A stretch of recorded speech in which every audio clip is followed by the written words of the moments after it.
Last man, the last person to enter Jannah will be a person who will be in Jahannam. And may Allah Rabbul Izzah protect me and you from Jahannam. Say Ameen, Muslims.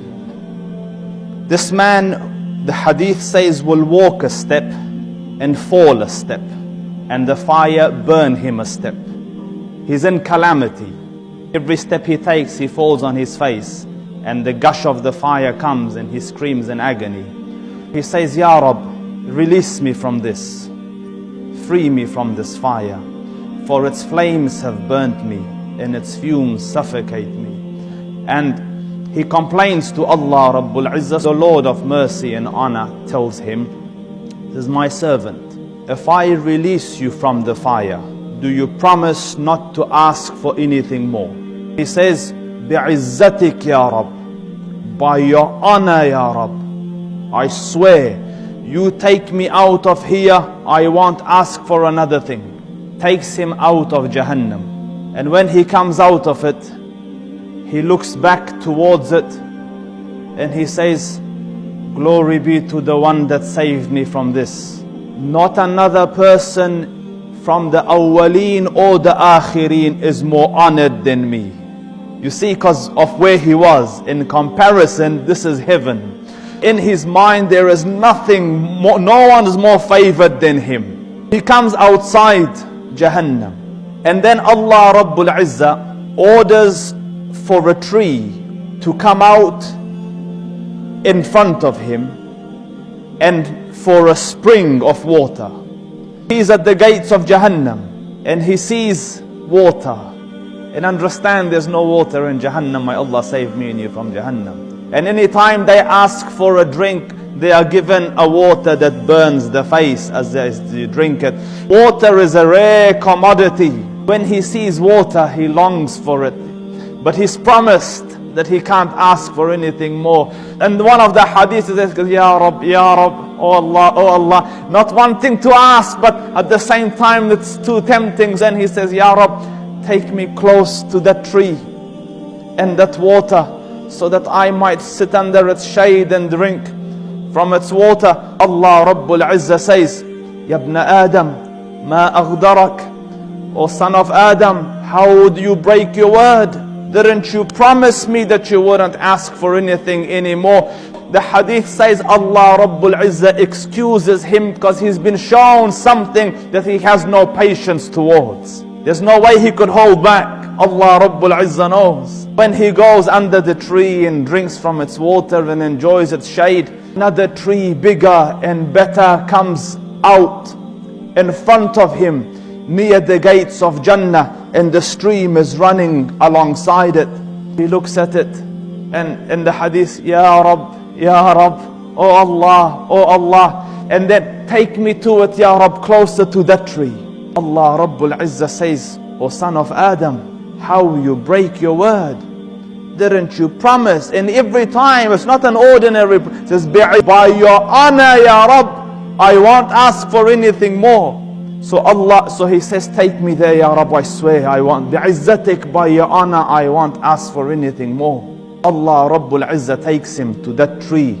It is by the gates of Jannah. When he sits under the tree and enjoys the shade and drinks from the water, he looks and he can see inside Jannah.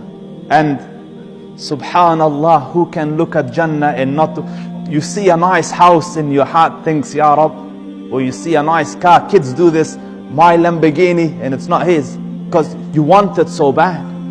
He sees Jannah and the heart longs for it. And Jannah is an abode worthy of beholding. Imagine the pebbles of Jannah are jewels, rubies and emeralds. Its cement is gold. No, its cement is misk. Its bricks are gold and silver. The trees of Jannah, فَمَا فِيهَا مِنْ شَجَرَةٍ إِلَّا وَسَاقُهَا مِنْ ذَهَبٍ. There's not a tree in Jannah except that its trunk is made from solid gold. Shade that would last for 100 years for a rider to ride under. He sees this and the perfume and the scent of Jannah. He says, Ya Rab, enter me into Jannah. He's just come out of Jahannam. Enter me into Jannah. Allah Rabbul Izzah says, O son of Adam, how you break your word. You promised. He says, Ya Rab, enter me into there and I won't ask for anything else. Allah Rabbul Izzah says, enter Jannah. And you know when you come late to a party, all the seats look full because you feel out of place. This man's late to the party. He's late to Jannah. When he enters, he says, all the places are taken. Where do I go? Allah Rabbul Izzah says, my servant, what if I give you, in one of the narrations, what if I give you the size of the kingdom of one of the kings of the dunya? And you look at some of the kings that have passed. Harun al-Rashid used to look at the clouds and say, cloud, rain wherever you want. Its fruits will come to me. Because the bulk of the earth was under his reign. So there were kings like that.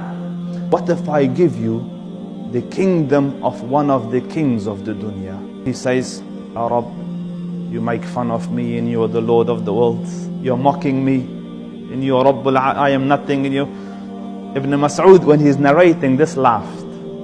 And out of the sunnah of I am smiling with it. I asked him, Ya Ibn Mas'ud, why did you laugh? He goes, because the Prophet of Allah laughed. And we asked him, why did you laugh? He said, my Lord laughed when the man said this.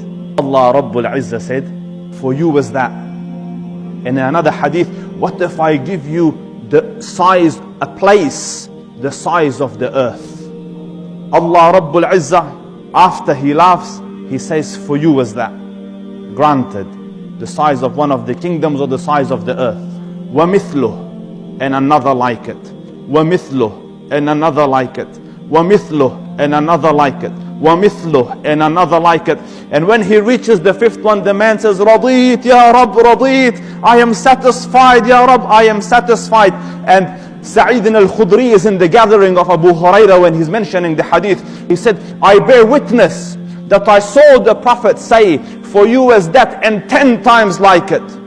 As in the 5, and then 10 times in one of the fahms, as in 50 times the size of one of the kingdoms of the kings of this world, for the last person to enter Jannah. And the description is a lot to go into, but I will just finish with perhaps a dua. May Allah Rabbul Izzah grant me and you Jannah without hisab and without adhab. Ya Rab, enter us without hisab and without adhab. Although we are not its ahl, we don't deserve it, but don't judge us by our deeds. Deal with us by your kindness instead of by our deeds.